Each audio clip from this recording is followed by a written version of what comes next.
प्रसाद। दिल्ली से महज 100 किलोमीटर के फासले पे नूह का वो इलाका जो कल पूरे दिन यानी ठीक अब से 24 घंटे पहले अशांत रहा। उस इलाके से जो तस्वीरें आई वो चीख चीख कर ये बता रही थी कि उस इलाके को पूरे तरीके से अशांत करने की कोशिश की गई। मैं जहां पे खड़ी हूं वहां से लेकर 10 किलोमीटर के दायरे पे सिर्फ और सिर्फ कांच बिखरे हुए हैं, टूटी हुई गाड़ियां, उसके शीशे टूटे हुए, वो गाड़ियां फूकी हुई, थाने को आग लगाते हुए लोग।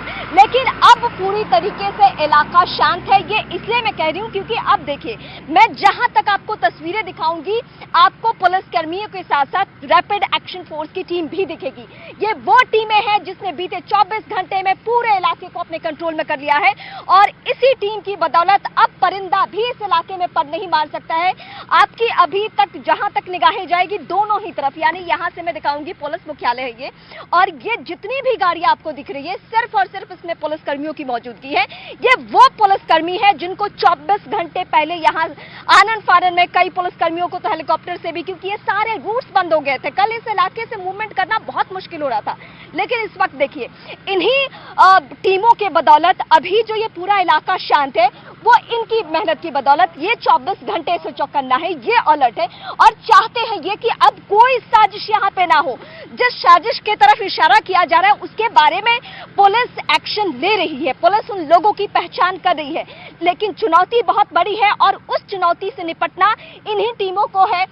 इस वक्त जितनी भी आप टीमें देख रहे हैं ये सब चौकन्ना है, ये सब अलर्ट है। इतनी संख्या तो सिर्फ मैं यहां पे आपको दिखा रही हूं।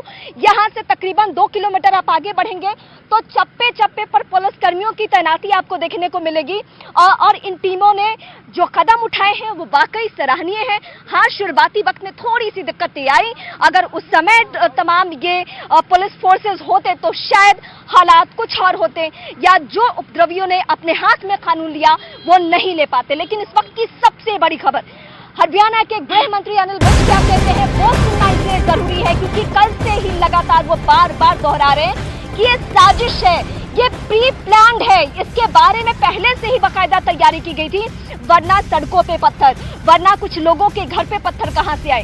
ये तमाम बातें हरियाणा के गृह मंत्री कह रहे हैं जिनके हाथों में प्रदेश के लॉ एंड ऑर्डर की कमान है, जिनके कंधों पर यह जिम्मेदारी है। हालांकि उन्होंने सबसे बड़ी बात जो कही है, उन्होंने कहा है कि साजिश की बू आ रही है लेकिन ऐसे लोगों को बख्शा नहीं जाएगा। पहले सुनते हैं क्या कहा उन्होंने।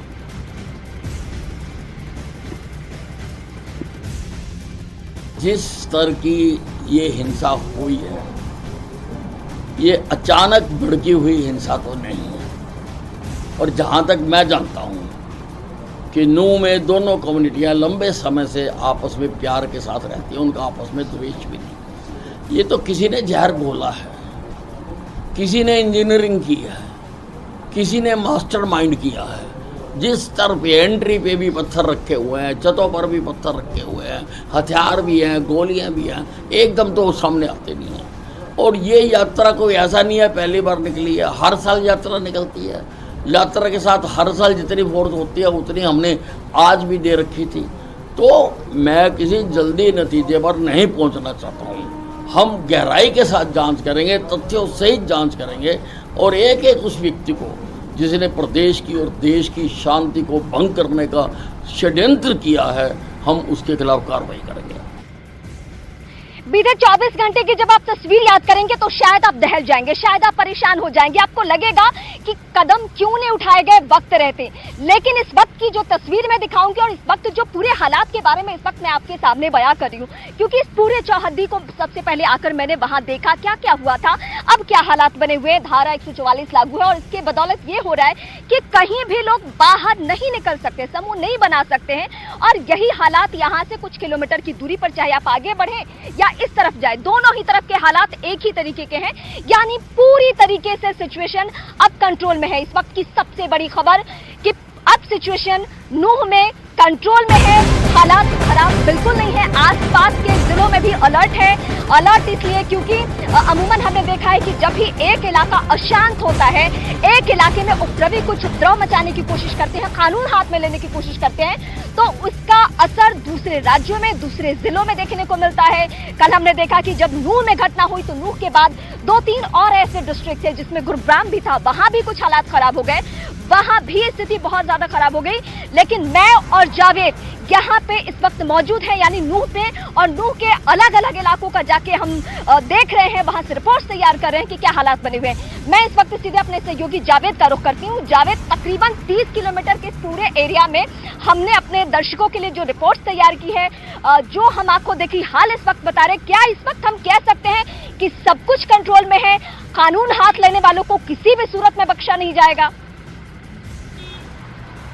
देखिए, नूह जहां से कल हिंसा भड़की, इस पूरे इलाके में मैं घूम के आया हूं। हम उस पॉइंट पर भी गए, ग्राउंड जीरो पर, जहां से सबसे पहले हिंसा भड़की। और अभी जो अच्छी तस्वीर नजर आ रही है, वो कंट्रोल स्थिति है, नियंत्रण में स्थिति नजर आ रही है। धारा 144 लागू है, हालांकि मामला अभी संवेदनशील है, तो लिहाजा दुकानें यहां पर बंद नजर आ रही हैं। देखिए, हमारे साथ समाज सेवी हैं, क्योंकि वो बहुत जरूरत है इस बात की कि शांति व्यवस्था कायम हो, विश्वास बहाली दोनों समुदाय के बीच हो। रमजान चौधरी हैं, एडवोकेट है, समाज सेवी। सर, क्या कहना चाहेंगे? अब सबसे जरूरी अमन वापस आना चाहिए, जो विश्वास है दोनों समुदायों का वो बहाल होना चाहिए, इसके लिए क्या हो रहा है? देखिए, हमने जब ये कल घटना हो रही थी, उस वक्त भी अपनी जान पर खेलकर यहाँ पर अमन शांति कायम करने की कोशिश की थी। हम यहाँ के विधायक और तमाम एडवोकेट्स यहाँ पर शांति मार्च निकाला, दोनों समुदायों के बीच में गए, हाथ जोड़कर कहा कि जैसा हम रहते आए हैं वैसा रहें, आगे भी रहेंगे। चूंकि मेवात शांति के लिए, अमन के लिए, साझा संस्कृति के लिए जाना जाता है, इसलिए हम किसी भी सूरत में। पीस कमेटी की बैठक होनी है, क्या एजेंडा है सर उसका? क्योंकि पूरे इलाके में अभी भी वो निशानियां कल की दिख रही हैं। अब बहुत जरूरत है कि शांति फिर से बहाल हो। कल शाम को भी मीटिंग हुई अधिकारियों के साथ, आज फिर मीटिंग होने जा रही है। किसी भी सूरत में मेवात की शांति को भंग नहीं होने देंगे, बदअमनी नहीं फैलने देंगे, हमें चाहे जो कुछ भी करना पड़े। चूंकि जब हम दूसरी चीजों से लड़ सकते हैं, तो बदअमनी के लिए भी लड़ेंगे। कल हमने मार्च भी निकाला, शांति मार्च, बैठकें की हैं प्रशासन के साथ भी, दोनों समुदायों के साथ मिलकर भी, गले लगकर हम एक दूसरे से मिले हैं और कहा है कि जिन लोगों ने भी किया उनको सजा मिलेगी, वो इसको भुगतेंगे, लेकिन हम अपने मेवात को खराब नहीं होने देंगे। और बहुत जरूरत है इस बात की कि दोनों जो लोग हैं, दोनों जावेद, मैं आपका रुख करूंगी। ठीक है, लोगों की भी कोशिश, सबकी कोशिश इस वक्त यही होनी चाहिए कि जो ये इलाका है पूरी तरीके से शांत हो। अब कोई हाथ में कानून ना ले, इस बात को लेकर पुलिस टीमें अलर्ट भी है। ये वो टीमें हैं जिनकी तस्वीरें जो मैं लगातार आपको दिखा रही हूं। देश की आंतरिक सुरक्षा की जिम्मेदारी इन्हीं कंधों पर होती है, यानी कहीं भी दंगे जैसा जब हालात बन जाए तो वहां इन्हीं टीमों को उतारा जाता है और यही सब कुछ कंट्रोल भी करते हैं, और यही इस वक्त हो भी रहा है। लेकिन अभी तक क्या कुछ हुआ है? अभी तक धारा 144 लागू है।